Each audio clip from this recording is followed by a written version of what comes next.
I'll bring the first one. Yes, please.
The record reflects the presence of the members of the jury. Good morning, ladies and gentlemen.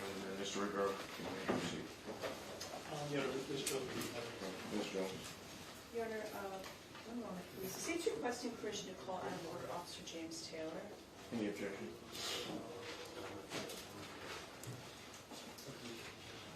Yes, some cases on this time. They're requesting to call Officer James Taylor at this time. So many Just, cases on it. I'll check it out for the record in terms of All right. and I'll just reiterate my prior comments relative to taking the All right.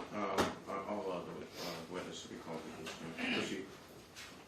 One moment, please, Your Honor. The trial guide is indicating that someone else is on the Apple Play, so I just need to make sure that none of the devices have auto connected.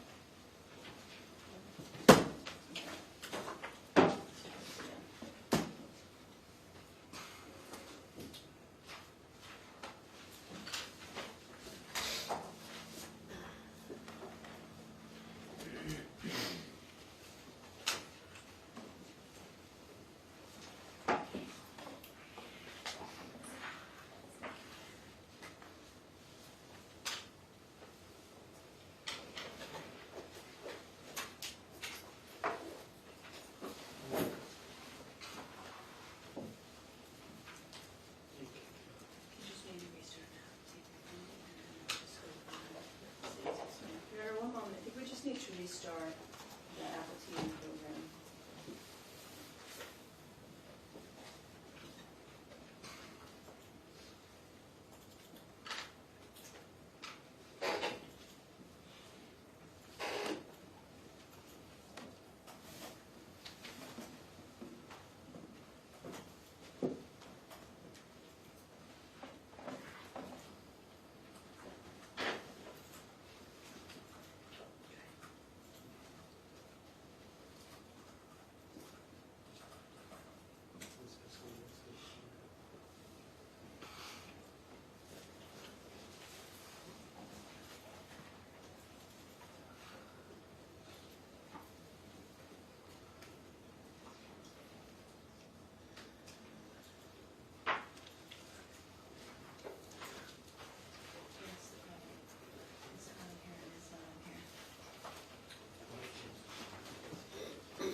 Good morning.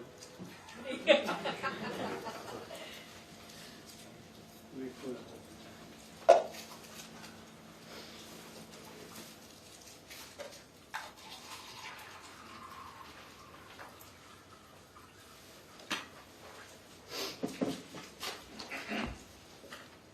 I think we're just gonna go old school for a little while, okay?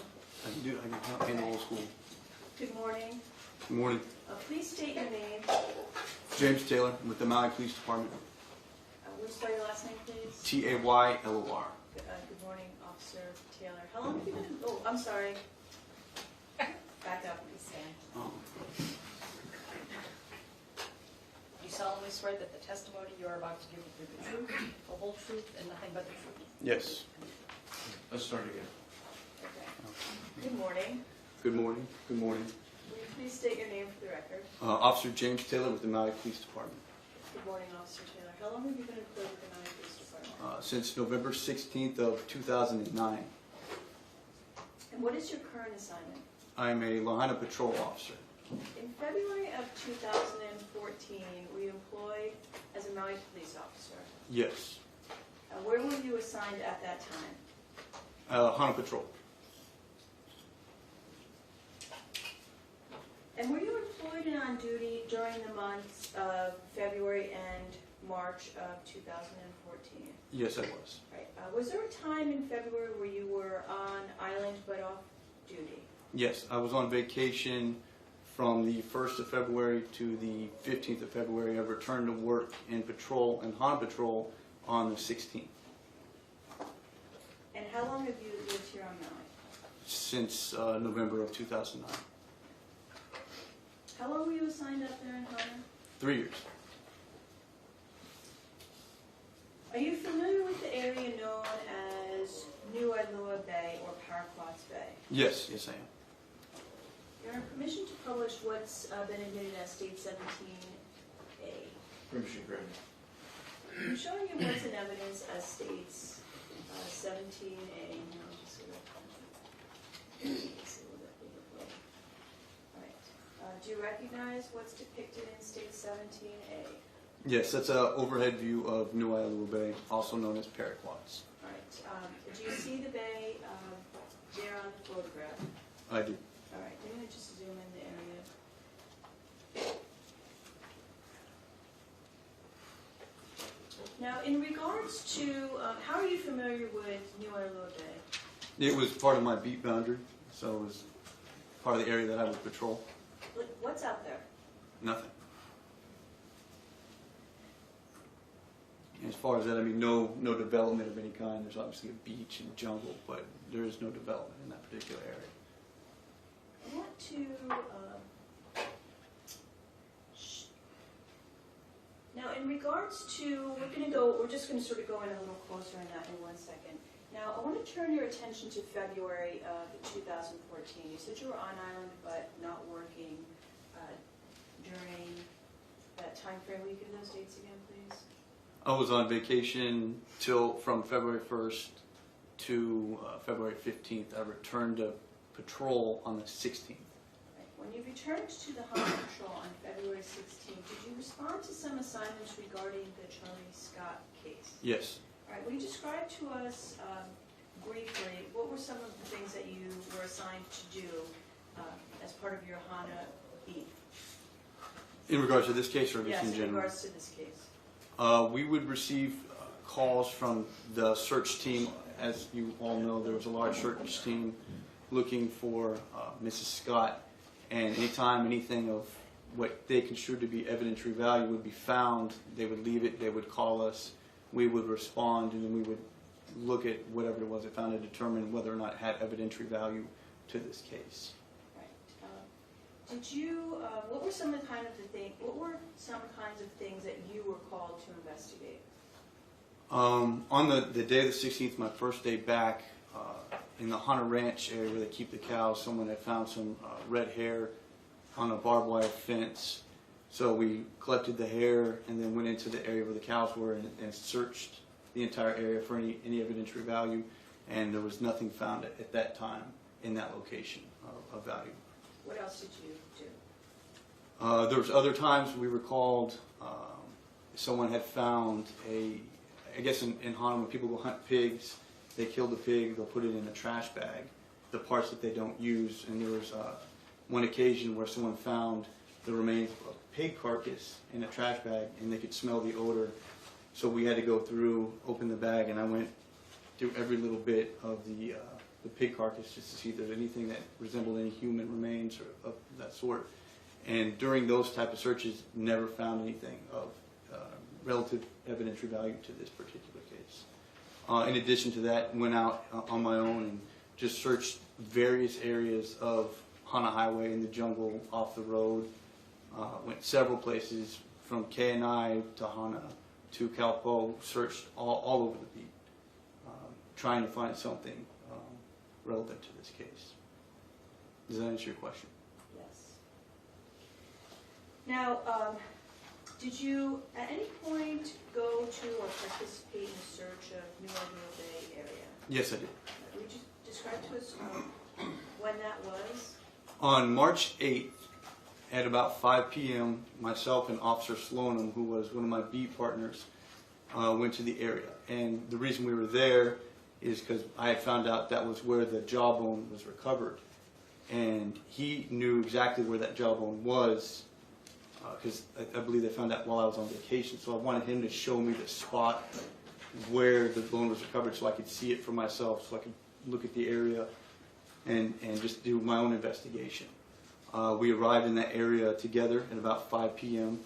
We parked our cars, and then we walked down the dirt road, which takes you all the way down to the beach. Once we got on the beach area, it's paraquat beaches. It's all rock. It's not sandy. He took one half of the beach. I took the other half of the beach, and we looked at all the rocks to see if we could find any kind of remains, anything of evidentiary value. Once we fine-tooth comb searched the beach, we didn't find anything, and we had got wet because the waves. I remember the waves were crashing on the rocks, and we'd have to time, because we would go down to where the water was. We waited for the waves to pull back. We go down to see if there's anything there, and then we'd have to run back up as the waves would come in. And in doing that, we got wet. And then we made our way to the riverbed, and we literally walked through the riverbed. And at times, I was waist deep in water, going through the river, trying to see if we'd find anything lodged between a rock or anything we could find in the river. We went all the way up to the river, and then cut back to the dirt road that gives you access to the beach. Once we got to the dirt road, we went back to where we parked the patrol cars, and I said, okay, now I want you to show me exactly where the jawbone was recovered. So we went down there's a little trail at this point to where the jawbone was recovered in front of a tree. And he said, this is the exact area where then Lieutenant Dodds had found the jawbone. And Officer Sloanham he grabbed a stick, just like a stick from the ground, and he was poking around. And the tree had roots that were above ground. You know how trees have roots that come above ground. And he was poking around, and he saw something white, and he poked it and pushed it out. And when he pushed it out, it looked like a piece of human bone. So at that point, I said, stop, let me go get my camera. I'll take a photo of this before we collect it as evidence. I took 2 photographs of the bone, and then he collected the bone as evidence and put it in a brown paper bag. Right. Now, when you say the Rocky Beach, your permission to publish what's been admitted into evidence as states 20, 21, and eventually 2A. Permission granted. Officer Taylor, I'm referring you to what's been admitted into evidence as states 20. Do you recognize the area depicted in this photograph? Yes. All right, and where is that? That's New Wailuku Beach. Okay, I'm going to blow up when you talk about the beach. You said that you and Officer Sloanham searched the Rocky Beach area. He took one half and you took the other. That's correct. Is this the beach you're referring to? Yes. And can I point? Yes, please. Your Honor, permission for Officer Taylor to step down and... Permission granted. Thank you. There's a pointer just there leaning against the wall. All right. If you would show us, please, maybe this is a little too zoomed in. referring to what's displayed on the monitor as states 20 in evidence, where you and Officer Slonim searched on the date you went down, March 8th of 2014. So we came down here. At the bottom, we split where the road ends. I covered this half, he covered this half. And you can see where the rocks are wet. This is good from the waves are coming up. Again, we would time it. The waves would come up, crash on shore. We'd run down, try to look in the rocks, wait for the wave, try to get back before the waves came back. Sometimes we didn't get moved quick enough, and we ended up getting wet and knocked around by the waves a little bit. But yeah, so just to reiterate, I covered from here over. He covered this area. After we spent. And can you give us, when you say you covered this area, is that the Kalui side or the Han side? This would be the Han side. And Officer Slonim covered The Kalui side over here. Okay, and looking at the picture for the record, Officer Taylor's indicating that looking at the photograph, he searched the left side and Officer Slonim searched the right side. That's correct.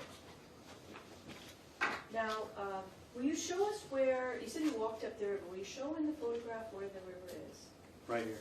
May the record reflect that the witness is showing, indicating on the right side of center in the photograph is what he's pointing to as the river mouth. Okay. Now I want to show you just another, page 21.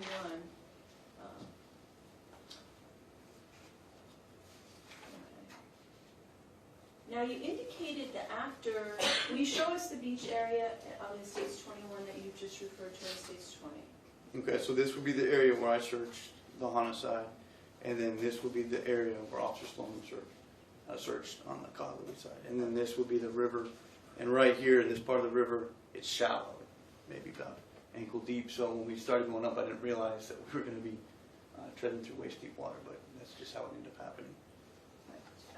As you go further up the river, it gets deeper. I'm sorry, will you repeat that? So right here, this part of the river is... Yeah, I'm actually going to object as to the relevance of any waves, of any height of the... The objection is overruled. Thank you. Will you repeat your answer, please? Okay, re-ask your question, sorry. Just the last part about getting into the water, you were starting to motion, it started out as... Oh, okay, yeah. So this area right here would be what I would be the end of the river, and this part was shallow. And so when we started, I had just assumed that the river's not going to get too much deeper, so we'll go ahead and trek up it, just get my boots wet, no problem.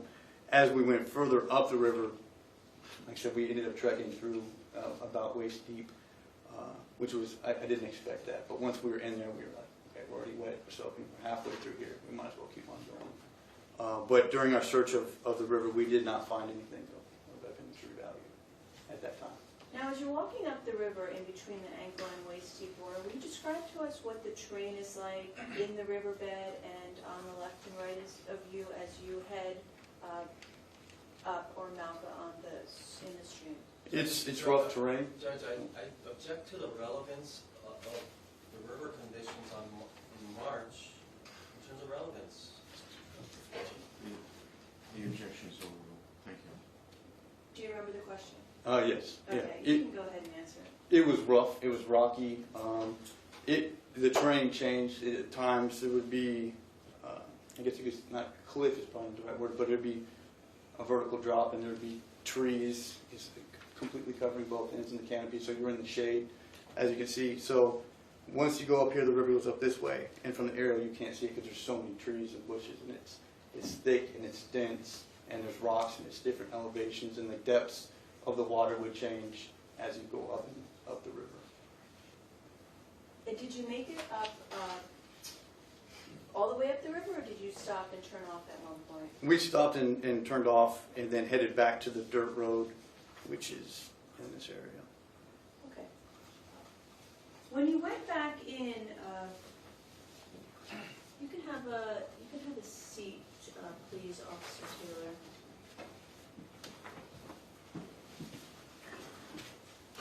When you went from the river back, were you heading, what direction were you heading in, the Hana direction or the Kahului direction? When we came back from the river, Yes. Hana direction, back to the dirt road. All right. So when you were heading back to the dirt road, the accesses that you described, accesses New Orleans Bay, you described to us asking to be shown a specific location in that area. And you've also testified that you took some pictures, is that correct? That is correct. I'm showing defense counsel what's been marked for identification as states 418.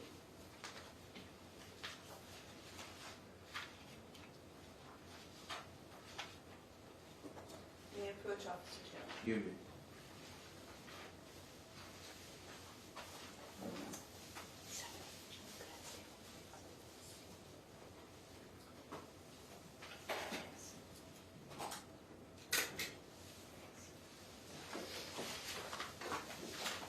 Officer Taylor, I'm showing you what's been marked for identification as states 418.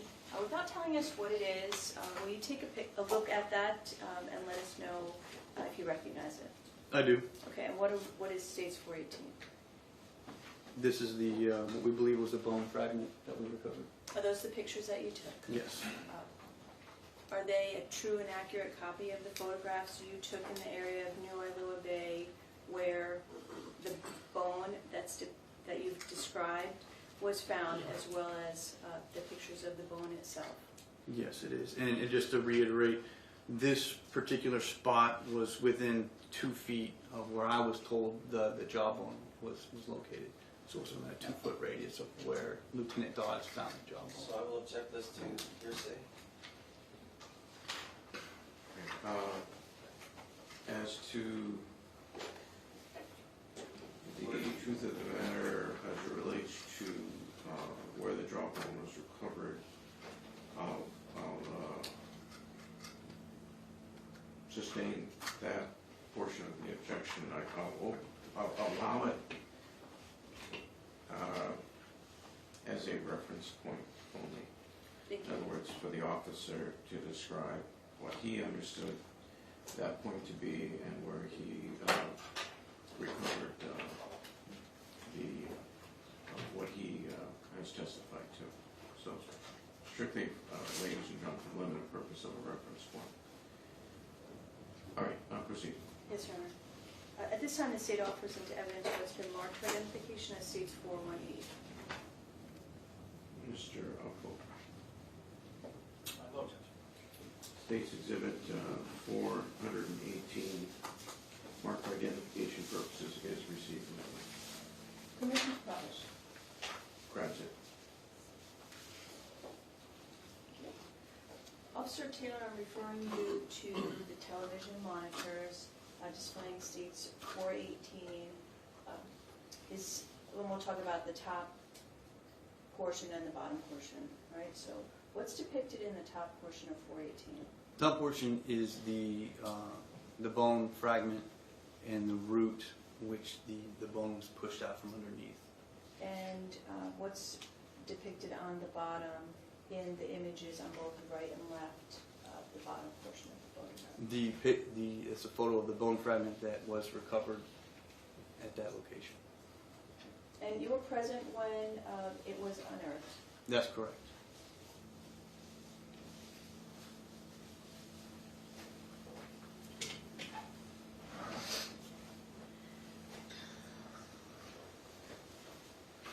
And now, in regards to that bone, what you believe to be a bone fragment that's depicted in the bottom portion, states 418, did you see officers slaughter and recover it? Yes, I did.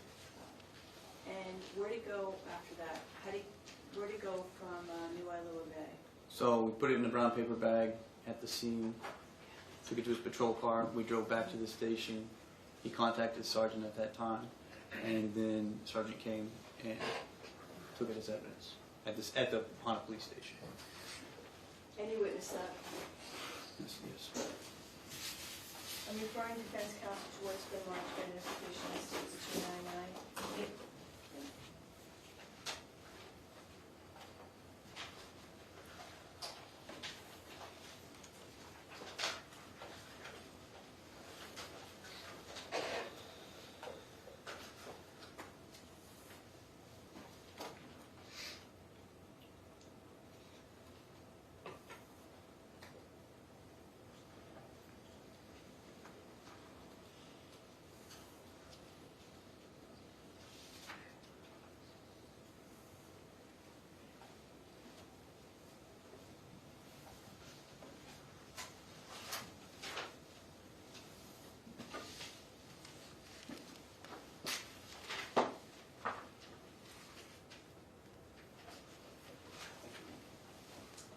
approach Officer Taylor?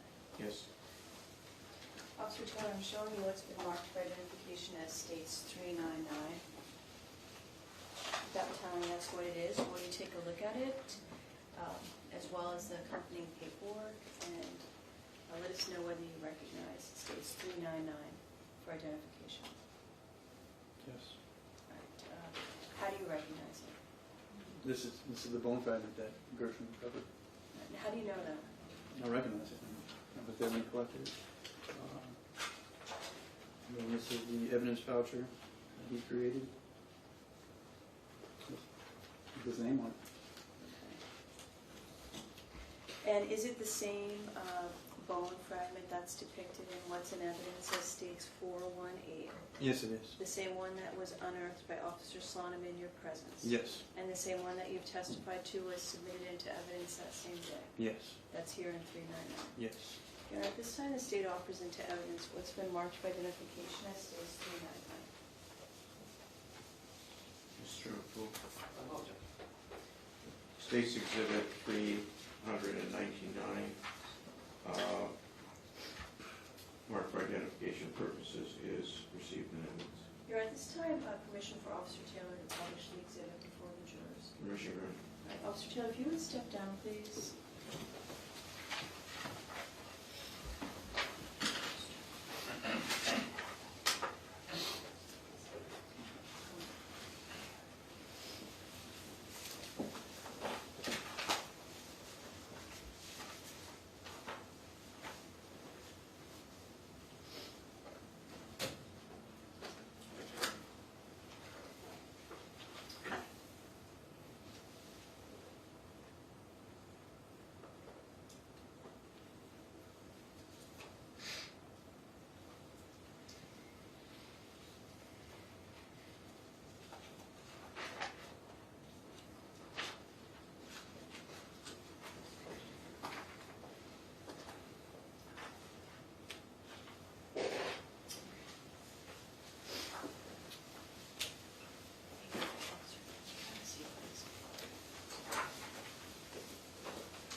Did all that you testified to occur here in the county of Maui, state of Hawaii? Yes. I have no further questions at this time.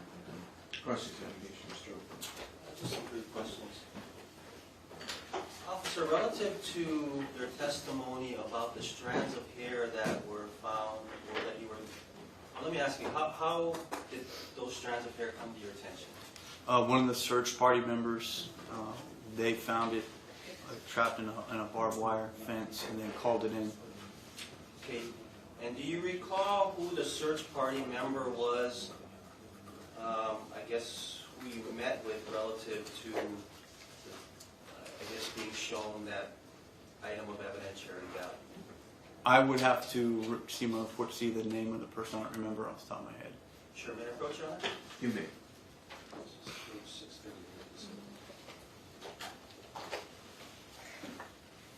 Thank you.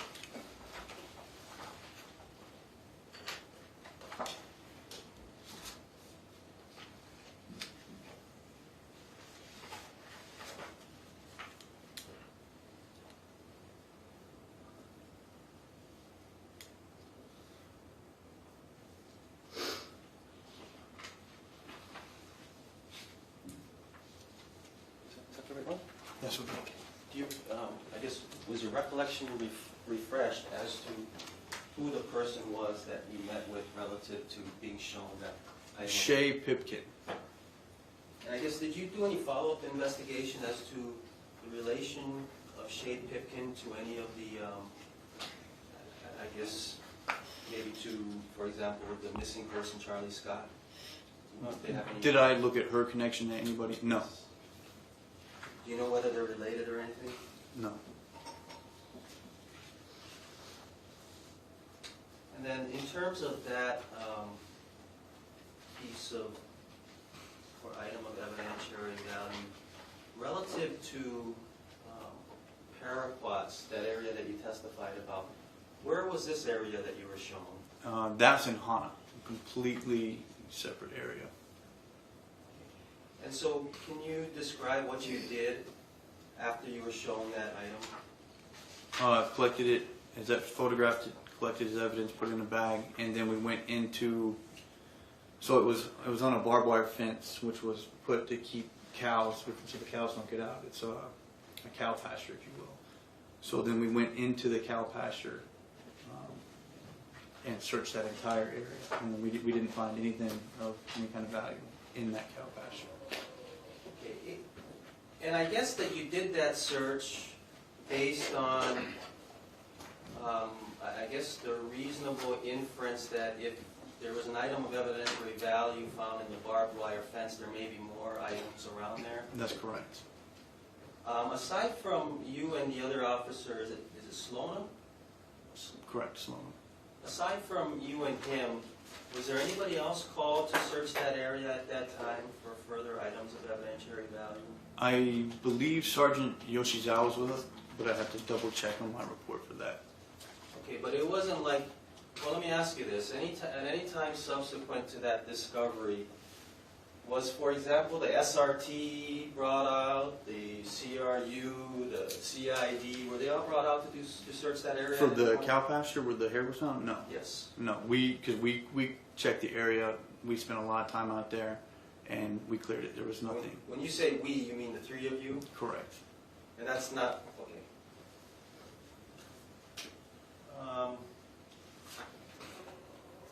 I think you mentioned that, well, did you respond to any other reports relative to the missing person, Charlie Scott, as of February 16th, or on February 16th? Not to my recollection. I remember the hair and checking the pasture on that particular day. I don't recall another search that I was assigned to. Okay, well, let me ask you, at about 9:30 a.m., were you assigned to respond to Lower Nahiku Road relative to a report of 3 local males in a truck with flashlights doing things down at the beach area? Yeah, that was with... Objection, hearsay, and beyond scope. It's not offered for the truth of the matter, sir. It is subject, at this point, being offered to refresh his recollection or nothing else as to what he was assigned to on February 16th. For that limited purpose, I'll allow it as to what he was assigned to do. If he goes beyond that, then of course it will be beyond the scope of direct. Does that refresh your recollection? Jody Klein, I believe, was the caller in that. Okay. And I guess what was that assignment about? Objection calls for hearsay. Without, I guess, well, let me withdraw that question and ask a different question. Upon your arrival, based on that assignment, did you actually speak with this Jody Klein? I did speak with him. I'm sorry, you did? Yes, And did you take a statement? I did. Did you do any follow-up investigation relative to what you were informed of by this Jody Klein? Can you be more specific? I almost can't because of the hearsay. Oh. But, I guess just general question. Did you do any follow-up investigation other than showing up there and making any observations? I don't believe so. I think with his statement in particular, there's a lot of people. Objection, the witness is beginning to testify regarding hearsay. The objection is sustained. Okay, let me move on.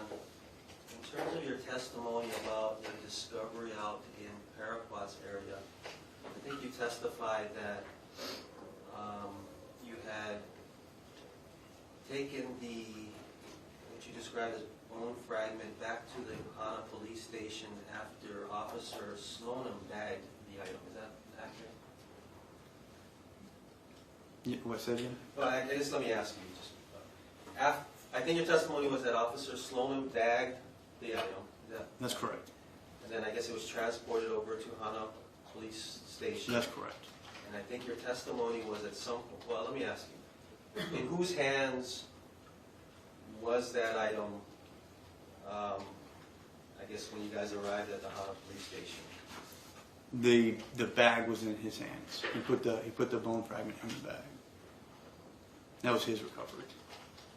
Okay, so he was in technical custody of that That's correct. item up to the Hana police station. And then your testimony was that it was, I guess, handed off to a sergeant? That's correct.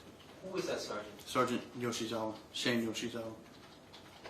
And so is it your testimony that you observed Officer Sloan give that item to Officer Yoshizawa? Yes.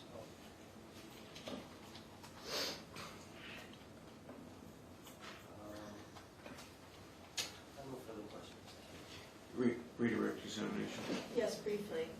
Can you tell us how far away Hana Ranch is, where that hare or hares that were in the barbed wire fence, where you searched with the other Hana police officers looking for something, is from New Wailuku Bay?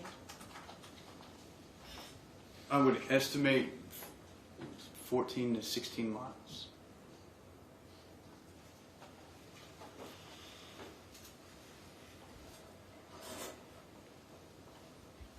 I don't have any other questions, thank you. Recross examination. No further questions. Thank you. Are there any juror questions?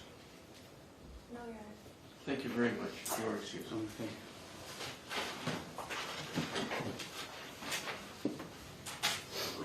In the state we call in this next witness, Your Honor, this will be Dr. Rebecca Taylor.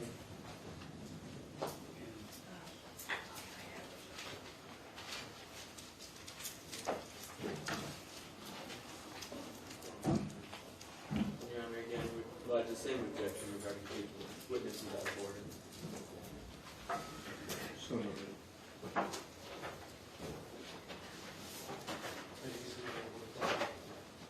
And The court will allow the witness to come. we'd be requesting a 104 here. I'm sorry? We'd be requesting a 104 here. I see. All right. All right, then I'll have the jury go to the jury room while the court does this.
Just remain standing and she'll swear.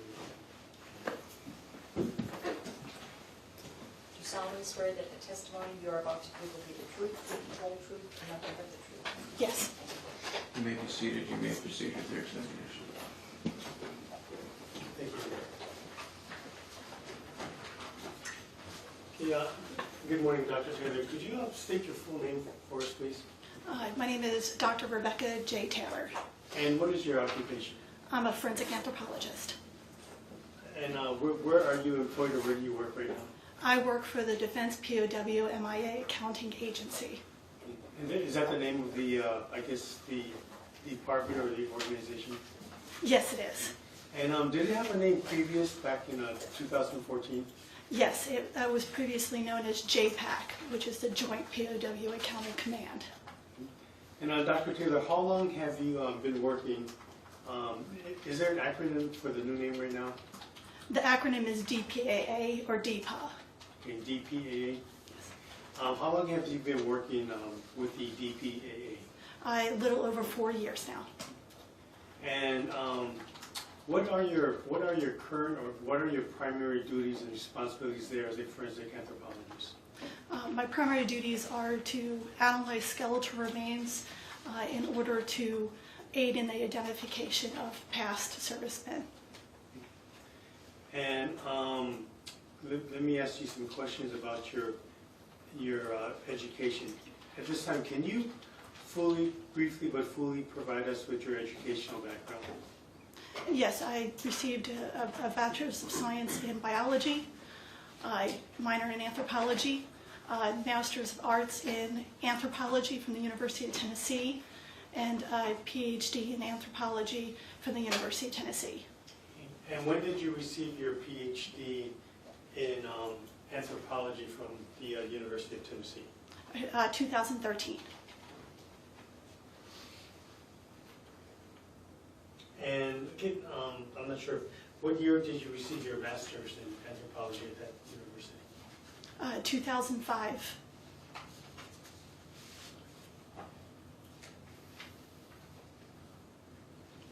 And can you tell us, when did you begin working for the DPAA, or back then I guess it was known as JPAC? August of 2012. And prior to working for JPAC, or now the DPAA, were you employed as an anthropologist before going to that government agency? Yes. And can you provide us with that information, please? Yes, I was employed as the assistant coordinator of the Forensic Anthropology Center at the University of Tennessee. And what were your basic responsibilities and duties as the assistant coordinator? Primary duties included research in time since death estimation, coordination of curriculum for training programs, short courses for law enforcement, as well as assisting in the body donation program. So were you, as the assistant in that program, were you also an instructor? Yes, I was. And while you were an instructor, what were you an instructor of? I was instructor in field recovery operations, as well as skeletal analysis, dealing with the biological profile, as well as skeletal pathology. And I'm going to ask you some basic questions. Can you tell us what is forensic anthropology? Forensic anthropology is an application of anthropology to the law enforcement, specifically all the aspects of the skeleton, anything we can learn from the skeleton in regards to the legal context. And with respect to your occupation, your current occupation as a forensic anthropologist with DPAA, what type of assignments would you typically receive? My casework varies from analyzing small bone fragments to analyzing full skeletons. Our primary focus is to create what we call a biological profile that tells us the basics of the individual, as well as anything that happened to the individual, usually in the what we call the perimortem interval. And does your training, education, and experience involve the identification of tool marks, if any, on skeletal remains? Yes, it does. Can you describe what that is? We're trained to be able to observe tool marks, any type of defect that was caused to the bone or actually put forth onto the bone in hopes that we can aid the medical examiner in determining manner and cause of death. And have you also received training, education, and through work experience as well, with respect in determining, I guess, markings on bones that would be caused or could be caused by an animal versus another human being? Yes, I have. And can you explain that, please? One of the primary focuses of the University of Tennessee is taphonomic research, which is anything that occurs to a body after death. As a result, through our decomposition research there, we are very well-grounded and well-versed in animal damage to bones and what animals can cause to bone versus human-induced markings. And will these animals include bears and wild pigs? Yes. As well as canines and some of the smaller animals? Correct. And Now, Dr. Taylor, while working for the DPAA, have you had on occasion been requested to assist law enforcement in certain investigations, criminal investigations? Yes, I have. And prior to this case that you've been assisting on, have you assisted on any cases prior to this?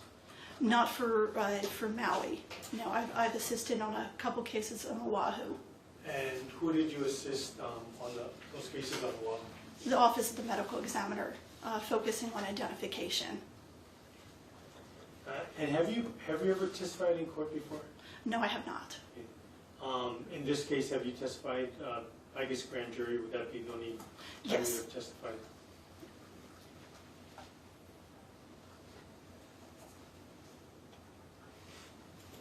And approximately how many cases have you worked on or been assigned to where you would have conducted a trauma analysis on skeletal remains in your current occupation with the DPAA? With DPA, I would say approximately 100 cases. And how about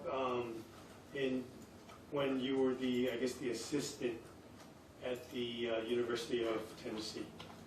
Approximately 30 to 40. And did you, let's start with the DPA, did you submit reports of your findings on the approximately 100 cases that you would have worked on in that capacity? Yes. And as well as as an assistant with the University of Tennessee, did you submit reports of those as well? Yes. You know, at this time, the state would offer Dr. Rebecca Taylor as a person qualified to render an opinion with respect to her trauma analysis, in this case with the skeletal remains that was provided to her by the Maui Police Department through Mr. Anthony Earls. Mr. Murray. Thank you. Good morning. Now, did I hear you that you earned your doctorate in 2013? Yes. And what was your thesis based on? Paleodomography of the Arikara, which is a Native American population in South Dakota. Okay. And is it true that you spent, is it fair to say that the years preceding the acceptance of that paper, you spent the majority of your time putting that together?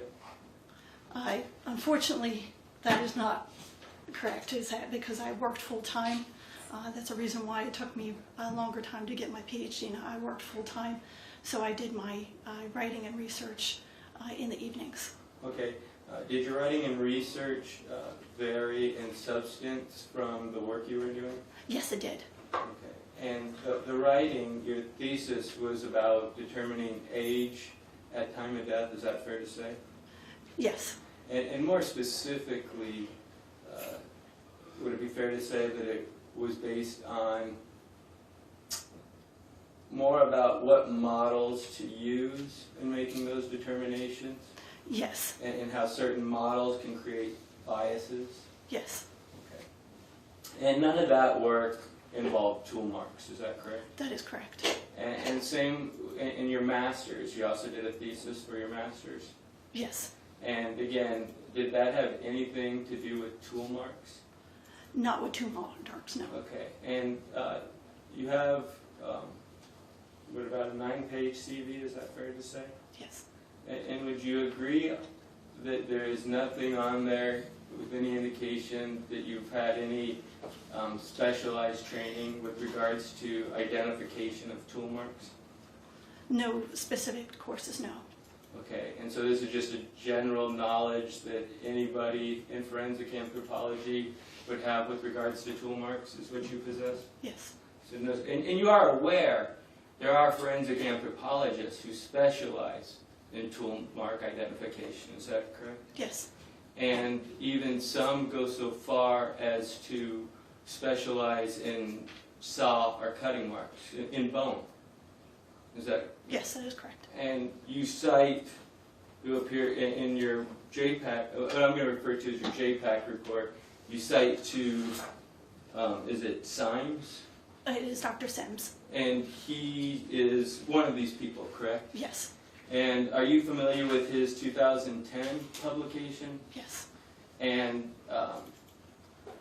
then you're aware of the importance of accurately documenting kerf marks, is that fair to say? yes, And that would require measuring the width. yes, Did you do that in this case? yes. You measured the width of all kerf marks? Of the ones that are kerf marks, yes. Did you put that in your report? No, Okay. And would you agree that that would be something important to include in your report? If you're determining what caused these kerf marks? in my case, I did not feel that it was relevant. And why is that? Because when you're dealing with something that is less than a millimeter, the variation alone would bias to your analysis. And where did you obtain that information? From Dr. Sims. In which publication? Actually, it's in a presentation during the American Academy of Forensic Sciences. Okay, so you heard this in a presentation, Yes. and based on that, you form your opinion? Yes, because I've had a lot of personal communication with Dr. Sims. Okay, and did that take into account, though, what about a tooth if it's chipped? Would you agree that that would make a substantially smaller kerf mark? The teeth, yes. Okay, and would it be fair to say, and so other than this lecture, what specifically have you done with regards to, have you done any field research yourself regarding identifying kerf marks from animals opposed to tool marks? When I say tool marks, man-made tools? I have not done any research directly myself, no. Okay, so everything that you would testify in that regards is just based on what other people have informed you? Yes. Objections to the term "other people," that's misleading and it's not, it's argumentative. Overrule the objection. You may cover that in redirect. Okay. And again, it seems like and the main purpose of your job currently is the recovery and return of skeletal remains. Is that fair to say? The main purpose of my job is identification.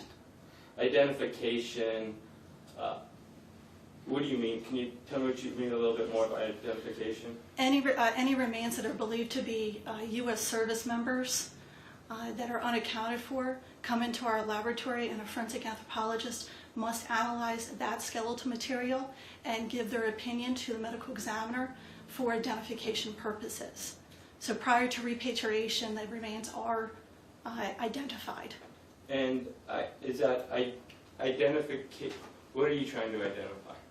We are trying to identify the U.S. service member that we believe it to be. And what criteria do you use to determine whether it's a U.S. service member? And let me strike that and back up. Is your work currently primarily based in Vietnam? No, Where is your work currently based out of? worldwide. Worldwide. What do you do to deter, and the skeletal remains you're looking at, are those skeletal remains located, or originally located outside of the United States? A majority of them are, but we do actually look at remains that are in the United States as well. And what are you doing to determine whether or not it's a civilian opposed to a service member? The material evidence is associated with it would help us assist with service members, but we are also tasked with identifying U.S. contractors and State Department employees which are civilian. Are you trying to determine, I assume age is one thing you would be trying to determine? Yes, yes. And again, that seems to be one of your specialties, is that fair to say? That is one of my specialties, yes. Okay. And also, I noticed you have some training in decomposition, Yes, and that's with the I'm sorry, what did you use? We've been kind of using a term body form here. What did you call it that you had worked with? The Forensic Anthropology Center. Okay, and that was geared towards determining rates of decomposition? Yes. And that's kind of the primary focus of that? Rates of decomposition, factors that affect decomposition. My research specifically focuses on different factors that affect decomposition opposed to the rate of decomposition. Okay, and what were those factors? Factors being temperature, humidity, animal activity, clothing versus no clothing, suspension off the ground. Okay, now you mentioned animal activity. So then, would it be fair to or would it be your opinion that scattered remains would indicate animal activity? Depending on the situation. Not all scattered remains indicate animal activity. But is that something that... Something that we look for. Okay. And hair clumps? Yes.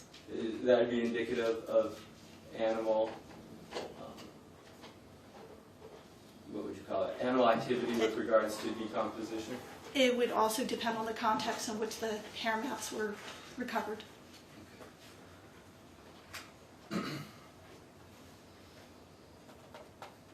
And are you aware of the current, or let me ask you this, have you done any testing with regards to your ability to accurately identify tool marks in bone? Should I object to that question being vague as far as what is testing? I'll sustain the objection. You may rephrase the question. Have you ever been part of any type of course or instruction wherein you had a review process to determine whether or not you personally can accurately determine tool marks in bone? That's actually part of our training at the University of Tennessee at our practical courses. Okay, and can you explain that for me a little bit? Is that a part of our advanced forensic anthropology course is that you are tested on your accuracy to determine markings in bone through a variety of contexts. So your practicum in order to pass the course is your ability to make identifications on different defects on bone. Okay, and when did you do that? That was in 2004. And was that the only time that you've had somebody review your work with regards to analysis and tool marks on bone? No, I attended a paleopathology course in the United Kingdom in 2008. Okay, and how long was that course? That was a week-long course. Actually, 2 weeks, I'm sorry. Okay.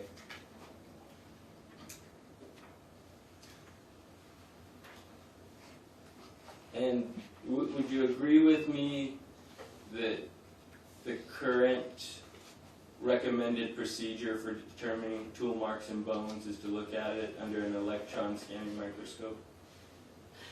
It depends on what you're trying to look at.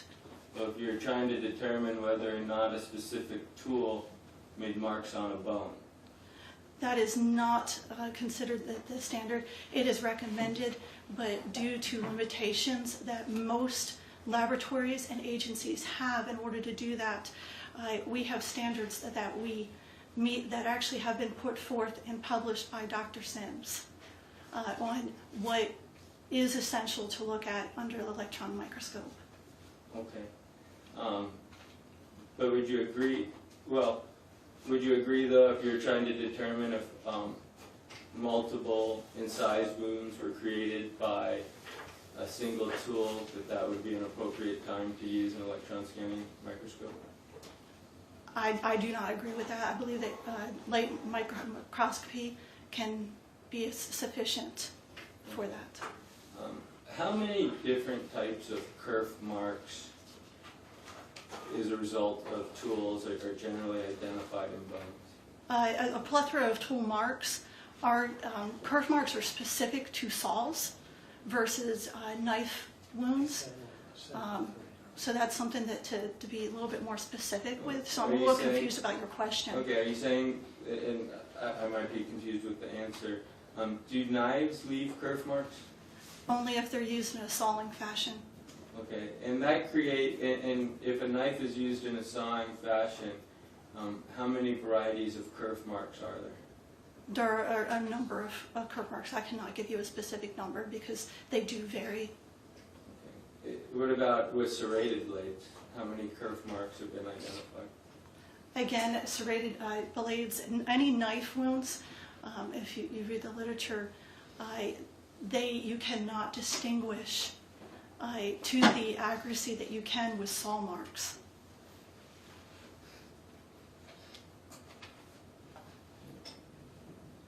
Are you familiar with the paper Differentiation of Serrated and Non-Serrated Blades from Stab Marks in Bone? Judge, objection, just giving a title like that is unfair. I'm not going to ask questions about it, I just want to know if she's familiar with the title. That's me. You should throw a title out there without the author or the publication or anything else. In the International Journal of Legal Medicine in August of 2008. I'm vaguely familiar with that article. Okay. And are you aware that they conducted tests? And is that a journal that is considered reliable in your field? It's considered reliable, but not to the same standard as Journal of Forensic Sciences. Okay. Their publication criteria are much lower. Okay. Are you aware, though, that they did do studies to try to figure out what we can expect from kerf marks on serrated and non-serrated knives? Yes. Okay. And can you tell me how many kerf marks that they identified? No, I cannot tell you that. You would agree that being able to know such an answer is something that would be the provision of an expert in tool mark analysis? Judge, objection is argumentative. It's also unfair to question and without showing the article. I'll overrule the objection. You may answer the question. With that line of reasoning, yes, it would be essential to know the type of kerf marks, but if you do not believe what they identified as kerf marks, I did not consider it a useful article. So would you consider, the main, on the job when you examine, you see what we consider the four main incised marks? You know what I'm speaking of? The 6 main incised marks, yes. And you would agree that at least 4 of those left kerf marks. That is correct. And you'd also agree a tooth would leave a kerf mark. No. You're saying that a tooth from an animal would never leave a kerf mark? Those are tooth marks. Okay. Or defects, not kerf marks.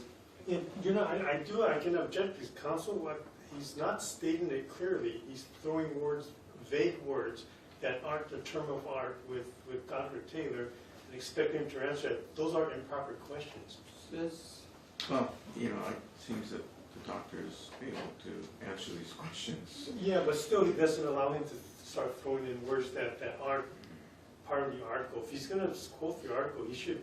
I'm not quoting an article, it's a general knowledge. Well, listen, if it's general knowledge, he's using very improper terms. He's Mr. different from the Rivera? answer. Well, I'll overrule the objection. Isn't it true that some teeth leave what would be considered U-shaped marks?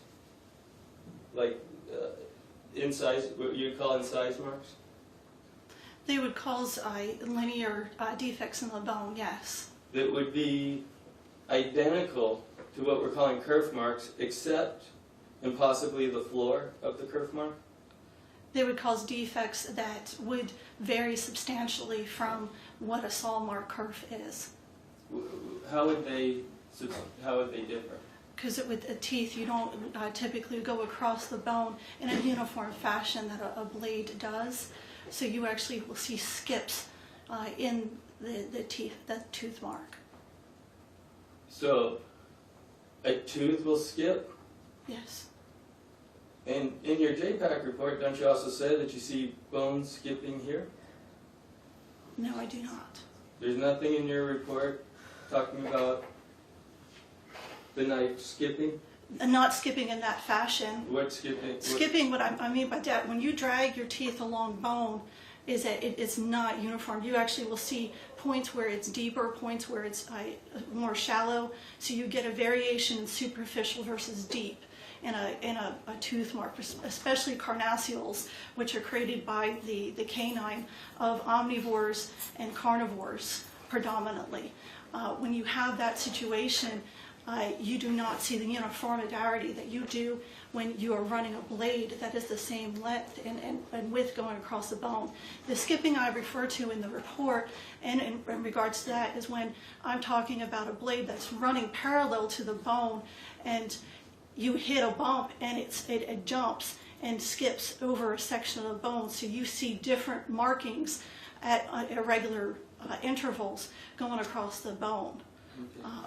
Now, if your tool, would you agree that you would expect tool marks from a sawing, well, from a serrated blade to create somewhat clean kerf marks? No, Why not? because a serrated blade by nature has that serrated edge is meant to have a tearing effect to the bone or whatever it's cut into. That's why most steak knives that you use to cut meat are serrated, because it makes it easier to cut through the meat. Well, that would be the floor of the kerf, correct? No, you could also see that on the side. You see a scalloped edge, which is indicative of the serrated nature of the blade. That would be on one edge of the kerf mark, correct? If you use the same marking over and over again, you could see it on both sides. Okay, but that would require a sawing action Yes, over and over again. yes. Otherwise, you would expect to see, what, striations on one side? Yes. Okay. And if it was a sawing motion over and over again, you would also expect it to be the walls, other than these striations, to be clean, correct? No. And again, why is that? Because you're taking chips of bone off due to the serrated edge of the blade. So your walls are not going to be clean. That was one reasoning why I suggested a serrated edge to the blade that caused those defects, because I saw a wavy nature to the top of the border of the defect, and also uneven chipping in the walls. Uneven chipping in the walls. Yeah, uneven where it's like where you have these little flakes of bone off. That's what I meant. Okay, now, is your opinion do you have any literature that backs up that opinion regarding striations on both sides of the walls of the serrated blade? No, because the reason why I see serrations on both is almost all of those markings that the tool was used in a sawing fashion is where there's repeated saw marks. So that's why I said they're on both sides. If that was just one mark where there's one incised defect on the bone, then I would see only one side. The fact that almost all of those markings have multiple, or indications of multiple slicing defects in the same wound, is the reason why I see serrations on both sides. Okay, and that could also, would you agree, be a result from the mechanism that caused the linear mark having a defect? I am not understanding the question. Again, that is the The objection is sustained. Would you agree that striations on walls caused by tools can be caused by defects in the tool themselves? Yes.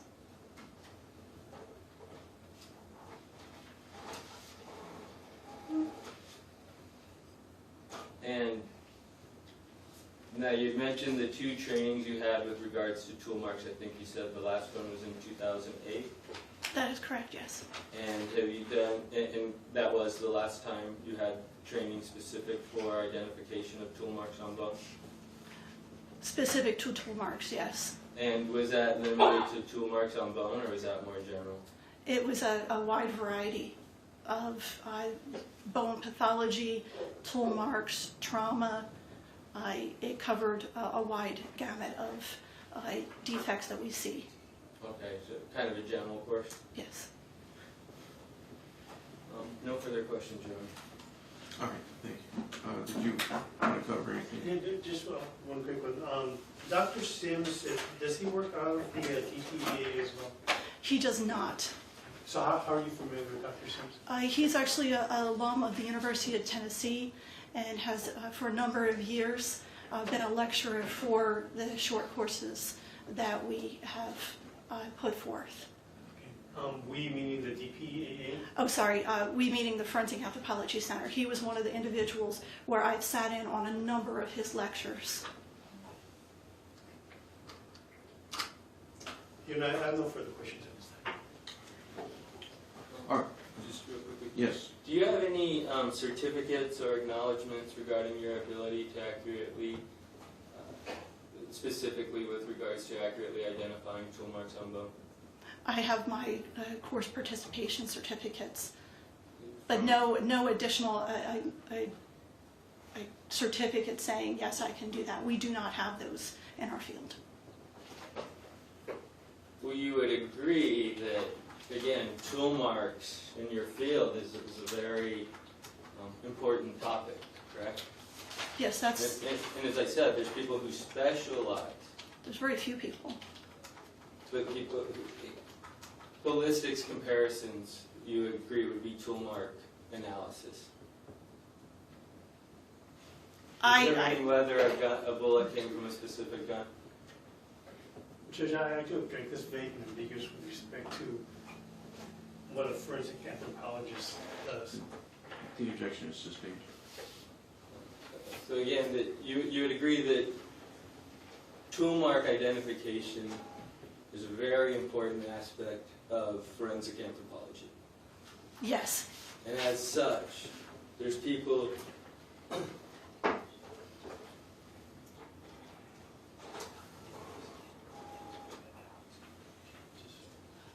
and that as such, again, there are people who specialize in identifying tool marks in bone, correct?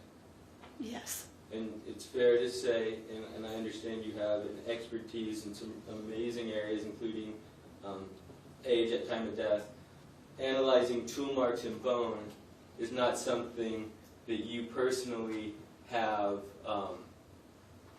focused your research or time on.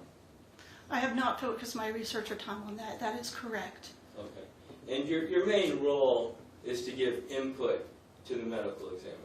Yes, as in regards to that, is that our reports cover age, sex, ancestry, trauma identification, and general observations, whether it's antemortem, whether that's a healed fracture, or any interesting defects, including animal activity associated with the remains that we can recover. So trauma is a very specific and important part of every one of our reports, and also is one of our major components to our board certification examination. Are you aware of any articles documenting the width of tooth marks on bone? I know that there are some out there, but I cannot recollect. Thank you. No further questions. All right, the court, based on the testimony presented, is satisfied that by reason of skill, knowledge, education, training, and experience, the witness has been duly qualified to testify as an expert in the field of forensic anthropology and to render an opinion concerning trauma analysis, and more specifically trauma analysis with respect to this case. Therefore, the court will allow the witness to testify concerning the witness's opinions and the basis for each opinion. In Your Honor, I'm not sure how much you would, well, I guess what I'm going to object to is that any testimony regarding identification of tool marks in bones, I understand that she's got a general knowledge based on her profession, but there's people who specialize in this, that dedicate their fields to it. She is very frank that that's not her specialty, that she knows of it only because it's part of a general course study. Her last specific course in it was 2008. Like I said, if it's age at time of death, I think this is absolutely the person you go to. But with regards to tool marks, Your Honor, I don't think that she should be allowed to render an opinion. I respectfully, the court disagrees based on the witness's work as well as educational background, and considering the type of analysis the witnesses has been required to do in connection with the work that she does, to include defects including animal activity associated with the remains, and defects to bone. The court feels that this witness is clearly qualified to testify to that, nor does the law require that this be restricted to those who solely dedicate their professional lives to one specific area. That's not the requirement of the law, but based on what I've heard from this witness, I think this witness is clearly qualified to render the opinions that within the areas that I've mentioned. So I will allow the witness to testify as such. Your Honor, before we take a break, the state would move into evidence. This is the stevia personal vitae for Dr. Rebecca Taylor. It's been marked as State's Exhibit 417 for identification. For purposes of the hearing, I'm happy to do that unless there's an objection. A reminder that the jury must also make an assessment. So you That's may, right.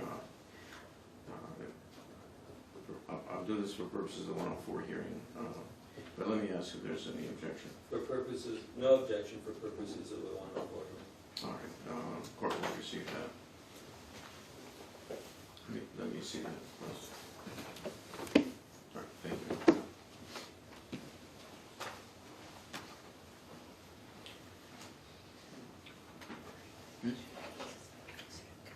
Okay, we'll take a recess at this time.